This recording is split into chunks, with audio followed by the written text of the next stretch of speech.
மருமகளே, கேரட் நல்லா ஃப்ரெஷ்ஷாக இருக்குல்ல? ஆமாங்க அத்தை, நல்லா சூப்பராக இருக்குது. கேரட் போட்டு இன்றைக்கி சாம்பார் வச்சிடலாம் அத்தை. செஞ்சிடலாம். மருமகளே, இந்த கேரட்டில் என்னென்ன சத்து இருக்குன்னு உனக்கு தெரியுமா?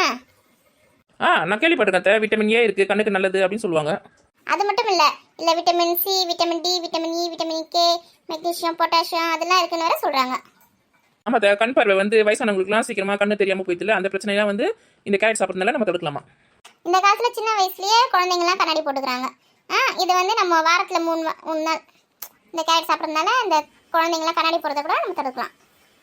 ஆமாங்க அத்தை, இது கேன்சர் வரது கூட தடுக்குதான். இந்த கேன்சர் செல்லாம் உருவாகாமே தடுக்குது. கேன்சர் வந்தவங்களுக்கு மேலும் இன்னும் அதிகரிக்காமல் அந்த செல்களை தடுக்கிறதுக்கும் இந்த கேரட் நம்மளுக்கு உதவியாக இருக்கான். இந்த கேரட் இதயத்துக்கும் ரொம்ப ரொம்ப நல்லது. இதயத்தையும் பாதுகாக்குது.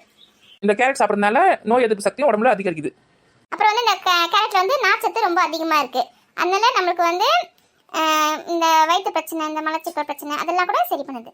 இந்த கேரட் சுகர் இருக்கவங்க சாப்பிடக்கூடாதுன்னு சொல்றாங்க அத்தை, அது உண்மையா?